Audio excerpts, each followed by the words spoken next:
Here is the number that should be on the front page of every outdoor survival magazine, but never is. In controlled testing, a filtration system built from 3 materials, biochar, sand and gravel, matched the bacterial removal performance of commercial filters retailing between $200 and $350 per unit. The total material cost to build it, under $1. That result did not come from a YouTube channel. It came from peer-reviewed research published in the journal Water Research in 2020, confirming statistically significant removal of E. coli, arsenic, and suspended solids under real field conditions. Not a simulation. Field conditions. And yet, if you walk into any outdoor retailer today, you will find an entire wall of pump filters, UV sticks, ceramic cartridges, and iodine tablets. Not one of them will have a label referencing that study. Ask yourself why a $300 filter needs a label. Ask yourself why a $1 alternative doesn't have one. To understand what is actually happening here, you have to understand how the commercial filtration market works. The global water purification industry generated $45 billion in revenue in 2024. That market is not built around the cheapest solution that works. It is built around the most expensive solution you will keep buying. Replacement cartridges, proprietary membranes, UV bulbs with 1,000-hour lifespans, iodine tablets with expiration dates stamped on the back.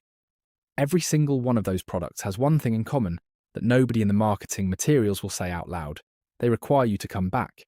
Biochar, sand and gravel do not require you to come back. Here is what the science actually shows. Biochar is produced through a process called pyrolysis.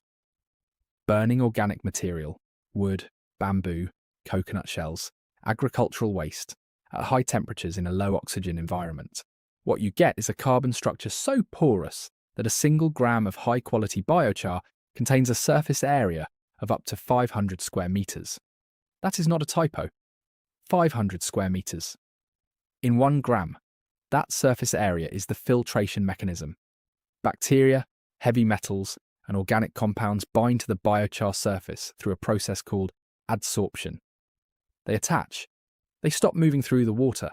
The water passes through clean. Below the biochar, fine sand acts as a mechanical filter, physically trapping protozoa and suspended solids in the gaps between grains. Below that, coarse gravel provides drainage structure, preventing the layers above from compacting under water pressure. 3 layers. 3 completely different filtration mechanisms working at the same time. Total cost, what you can find within a quarter mile of almost any water source on Earth. Now here is what the lab tests actually showed when this system was formally evaluated.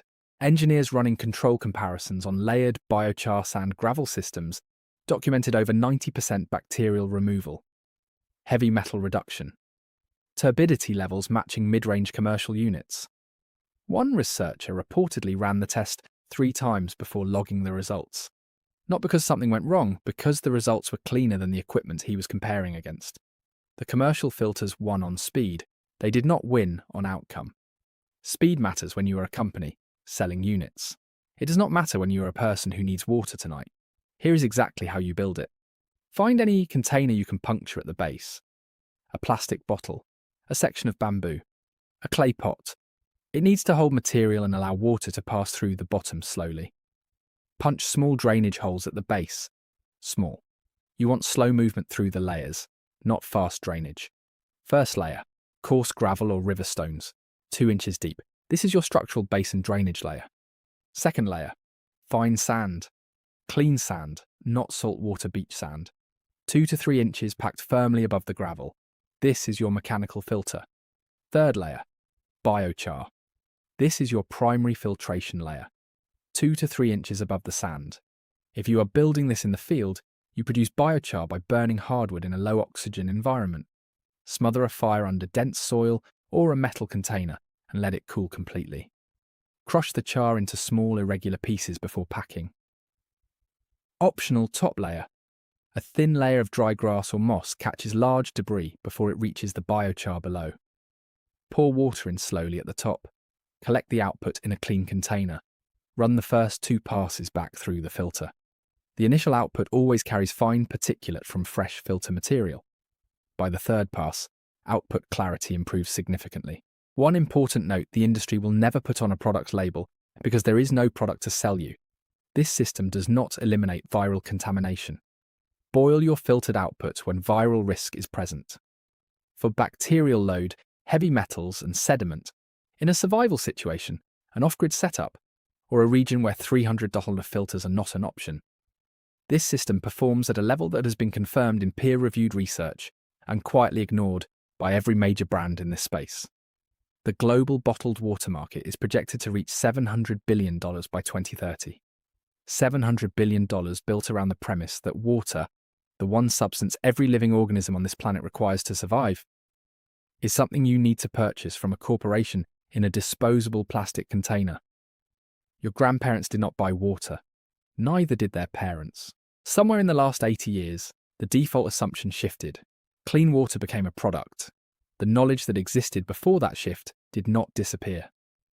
It was documented, tested, published in journals that most people never read because nobody is paying to put that research in front of them. This video exists because that information belongs to everyone. If this opens something for you, subscribe and share it forward. The link below covers the complete build guide in detail, along with the water, fire and shelter vault. The next release covers something they worked even harder to keep off the shelf.